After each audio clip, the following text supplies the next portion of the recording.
Today we're going to talk about a process called implicit differentiation.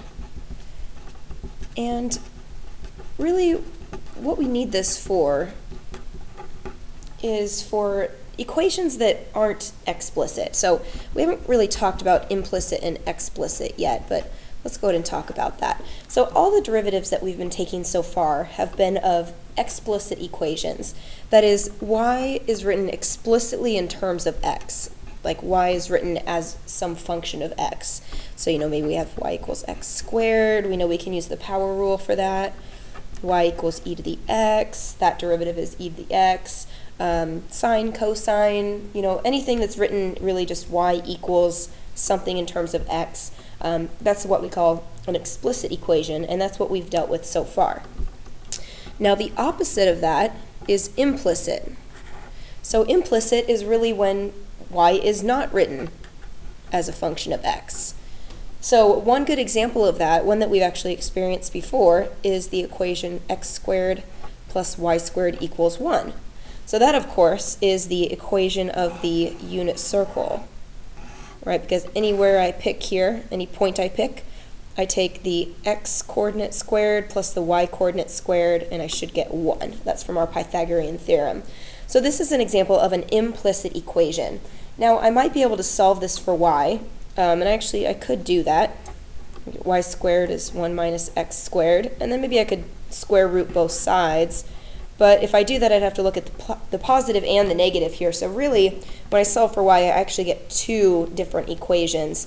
And clearly we can see that this is not a function, right? So all of these were examples of functions, ones that we're kind of familiar with.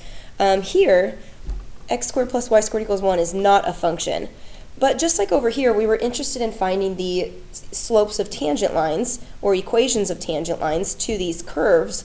Well, even though this isn't a function, I can still do that here. That is, I can pick some point. Let's maybe pick a point, maybe x coordinate of 1/2. And if you recall from your unit circle, that would make the y coordinate root 3 over 2. Well, I can still draw a line that is tangent to the circle here. Okay, so just because it's not a function doesn't prevent me from drawing the equation of a tangent line. And that's actually what we're going to be interested in now, just like we are before. We want to know what the slope of this tangent line is, but the process is going to be a little bit different. Okay, so for x squared plus y squared equals 1, we'd still like to find how y is changing with respect to x. And it turns out we can do that. We can still find dy over dx. We can still find the derivative. The only difference here is that instead of the derivative being only in terms of x, it's probably going to be in terms of both x and y. Okay, and the reason is because, well, I see that it couldn't be just in terms of x, because in this particular case, if I pick an x coordinate of 1/2, well, there are two possible y coordinates for that. So my derivative is going to need to be in terms of x and y, because that tells me where we're at on this particular unit circle, and the slopes are going to vary depending on that. Okay, so we haven't quite figured out how to take something like this and find the derivative. Let's just take a jump back really quick, and let's do a little bit of recalling some of the different rules that we've learned so far. So let's take a look at something pretty straightforward, but you'll kind of see where this is going. So the derivative of x cubed with respect to x. So this is one we're pretty familiar with. We know that we can just use the power rule. I get 3x squared. Okay, so let's make it just a little bit more complicated. And instead of just taking x cubed, let's take a function, maybe x squared plus 7x plus 1, and let's cube that. So now when we take the derivative, if you remember we have a function within a function, we would use the chain rule. And the chain rule says we take the derivative of the outside, that would be this, evaluated at the inside, times the derivative of the inside, which would be 2x plus 7, again using the power rule. Okay, so here I use the chain rule because I didn't just have x cubed, I had a function being cubed. Okay, so in an even more general sense, if I was taking the derivative of some f of x function, not necessarily just x squared plus 7x plus 1, but any f of x function, and cubing it, when I take the derivative, I'm still going to use the chain rule. I have the derivative of the outside evaluated at the inside times the derivative of the inside, which would be f prime. This is just a little more of a generalization of the general chain rule here. Okay, now you might be kind of wondering where I'm going with that, but notice we have a function, f of x. Okay, but up here, I'm going to have to be taking the derivative of some y terms, and this is not a function. So let's just think about, instead of a function there, if I was taking the derivative of a term like maybe y cubed. Now notice I'm taking the derivative of this with respect to x. If I was taking it with respect to y, you know, these variables would match. It would just be 3y squared, right? That's not something new. But I'm taking the derivative of this with respect to x. So you can kind of think of this as a chain rule, because y itself is changing in terms of x, just like these equations are here. So if I were to take the derivative, think of this again as an inside. The y is my inside function, and 3, or cubed, is the outside function. So if I take the derivative, there's the derivative of the outside, evaluated at the inside, times, now the derivative of the inside, using our Leibniz notation, is just the derivative of y with respect to x. So written a little bit nicer, we'd get 3y squared dy dx. Now notice this is really pretty much the same as taking the derivative with respect to y. It's just I have a dy dx being multiplied. And that, of course, is because of the chain rule. That's what we're using here.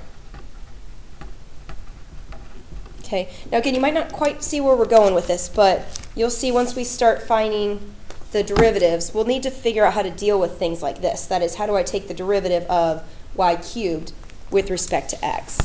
So let's go ahead and let's take this unit circle example a little bit farther. So let's actually find the equation of the tangent line. Find the equation of the tangent line for the unit circle, x squared plus y squared equals 1, at the point, maybe we could do that one that we had looked at, 1/2 root 3 over 2. Okay, 1/2 root 3 over 2. Now, of course, in order to find the equation of the tangent line, the first thing we need is we need to find dy dx. Okay, because that, of course, is going to give us the slope of the tangent line. That's what we need to find.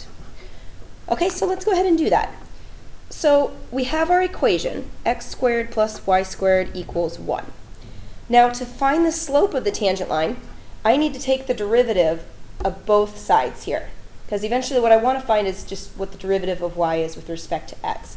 But of course here I don't have y solved for, so I'm just going to take the derivative of both sides.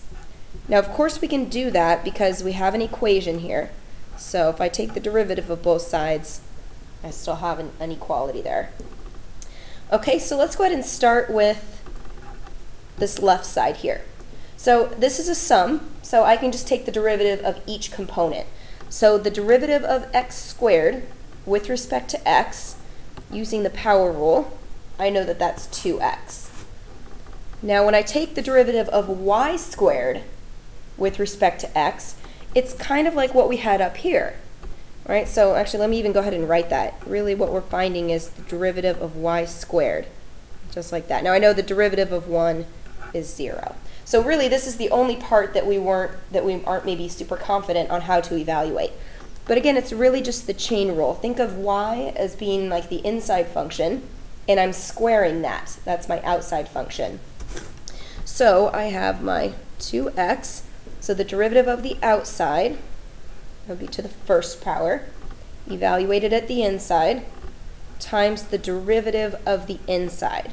The derivative of the inside, derivative of y with respect to x. Okay? Now it's really important that we have this step. Now if we didn't realize that we should use the chain rule and multiply by the derivative, notice we wouldn't even have any dy dx's here. And if there are no dy dx's, how would I be able to find what the slope of the tangent line is? So the dy dx comes out of taking the derivative of this y term here. Now, one way you can think about this also is when I take the derivative of x squared, you could think of using a chain rule if you wanted to. You could think of x as being like the inside function. And if I did that, I'd have the derivative of the outside evaluated at the inside times the derivative of the inside. Well, the derivative would be the derivative of x with respect to x. Now, of course, we can see that this would just be 1, because this is really saying how is x changing with respect to x. Well, those change at the same rate, so the derivative would just be 1. Or, of course, if you think about it as a fraction, it looks like they're the same thing on top and the bottom, so we essentially get 1. So we do just end up getting what we expect, which is just 2x. We don't have to do the dx over dx there. Okay, but here, y is changing with respect to x in some way that we don't necessarily know about just yet. So let's go ahead and finish our problem here. So we have 2x plus 2y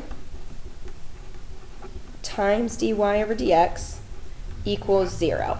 Now I'd like to go ahead and find dy dx. So from here, I'm going to think about solving for dy dx. Solve for dy dx. Okay, now of course I can do that by subtracting the 2x to the other side. So negative 2x. And then I can divide both sides by 2y to solve for the dy dx. And I notice that this simplifies, I see it 2 over 2, to negative x over y. Okay, so again, notice here that this is saying then y is changing with respect to x. At any particular point, you can just take the x-coordinate divided by the y-coordinate, and then the negative of that. And that is the slope of the tangent line at any point. And notice it is in terms of x and y, because you need both coordinates to know which point on the unit circle you're referring to. Now here's one thing I'd like to point out. So this is our dy dx. Now let's just look at that visually and see if that makes sense. So let's take a look at the unit circle, which again is the equation that we were originally looking at. And this is essentially saying that if I pick any point, like maybe this one here, then the slope of the line is really just the negative of the x-coordinate over the y-coordinate.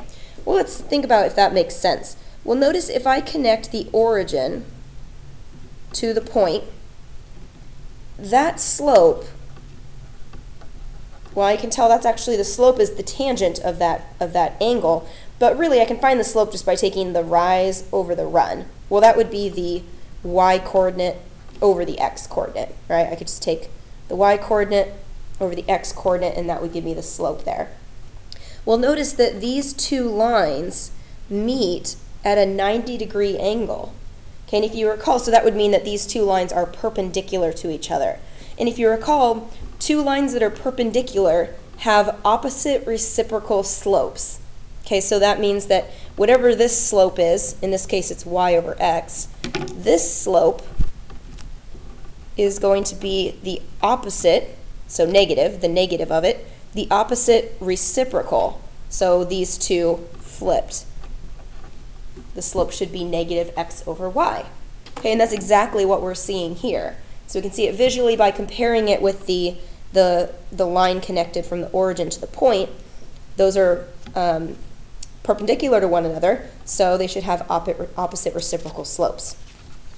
So let's go ahead and finish this problem, because now we would again like to find the equation of the tangent line to this point. So we can of course use point slope form. Y minus the y-coordinate equals the slope, x minus the x-coordinate. Now I know this one, the x-coordinate I said is 1/2. The y-coordinate is root 3 over 2. We have not found m yet though, have we? So to find m, I want to take dy dx, and I want to evaluate that. So if you remember, we've seen this notation before. I want to evaluate that at the point 1/2 root 3 over 2. So that's the notation that we use. Previously we used the notation here where it would just say x equals something, but again we needed the x coordinate and the y coordinate to tell us the specific point that we want on the unit circle. So that means that I want to plug it into here. So I have negative, actually let me even just go ahead and write it out like this. There's the derivative. I want to evaluate that at 1/2 root 3 over 2. So let's do that. The x coordinate is 1/2, y coordinate root 3 over 2, and I can think about multiplying by the reciprocal since I'm dividing by this fraction here. My 2's cancel, and I get the slope of -1 over root 3. Now we could rationalize the denominator here, but I'm okay with radicals being in the denominator. That's not a problem. Notice we got a negative slope, which that looks right, doesn't it? This actually looks like about 1/2 root 3 over 2. We have a negative slope there, so that's what's going to go here. So that means that the equation of the tangent line would be y minus root 3 over 2 equals -1 over root 3 x minus 1/2. Now we don't need to go and simplify this at all. This is actually an even better form to have it in because this tells me the slope at 1/2 root 3 over 2 is -1 over root 3.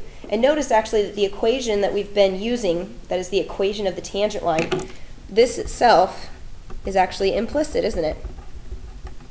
That is, y is not explicitly in terms of x. Of course, we could just add that to the other side, and then it's explicit. But in general, the way that we have it normally written is implicit. All right, so let's go ahead and do one more example. Let's find the equation of the tangent line.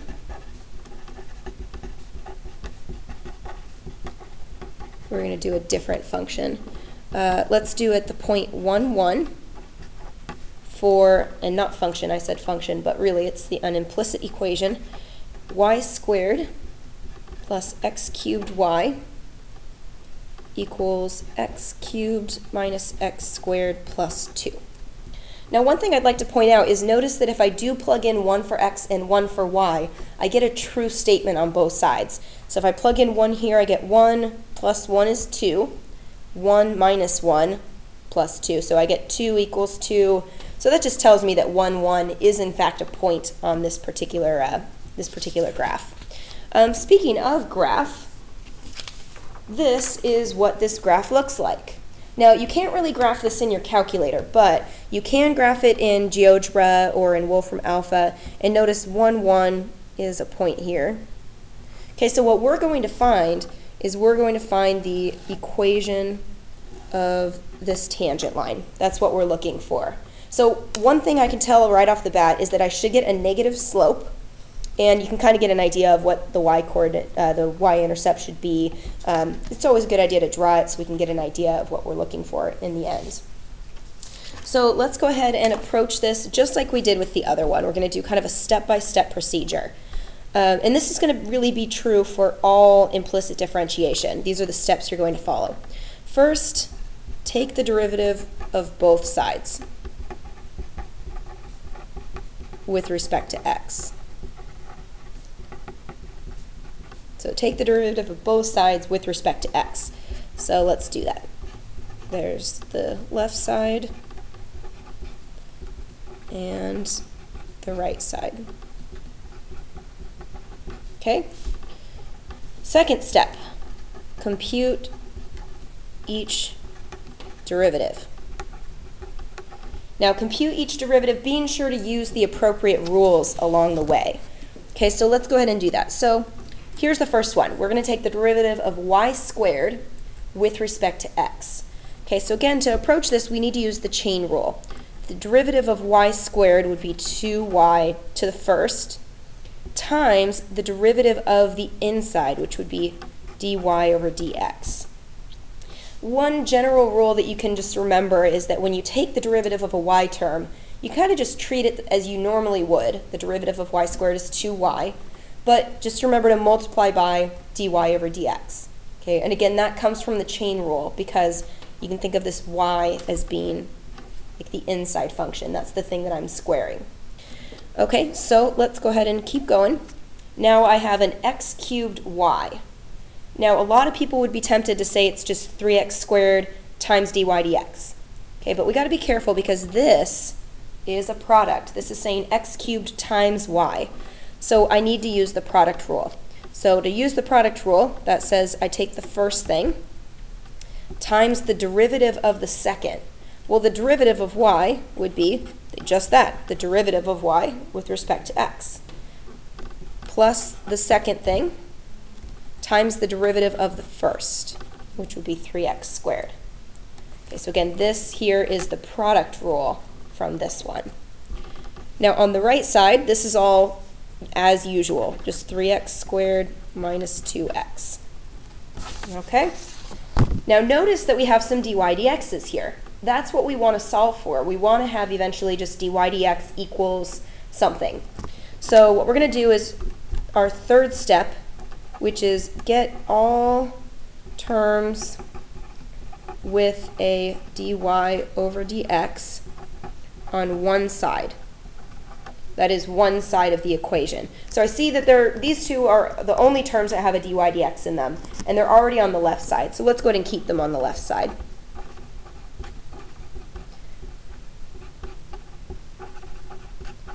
But I do see that this one does not have a dy dx, so we're going to subtract it to the other side. So minus, I'll write this as 3yx squared. Okay, that brings us to step 4, which is solve for dy dx. Okay, so notice that these two terms have a dy dx in them. So if I factor the dy dx out, I'd be left with a 2y plus x cubed. And you might be wondering why we factored that out, but if you see, I can now solve for dy dx, because it's just dy dx times something. So I can solve for that by dividing by that something. So I have my right side here, all dividing by this whole thing here, 2y plus x cubed. Okay, so this is the derivative of y with respect to x. Again, we get something in terms of x's and y's, just like we would suspect. Okay, so the next thing to do is we want to figure out what the slope is at that point 1, 1. Okay, so again, this is the notation that we use for that. So we'll figure out the slope at 1, 1. Again, we should see a negative number based on what we're seeing here.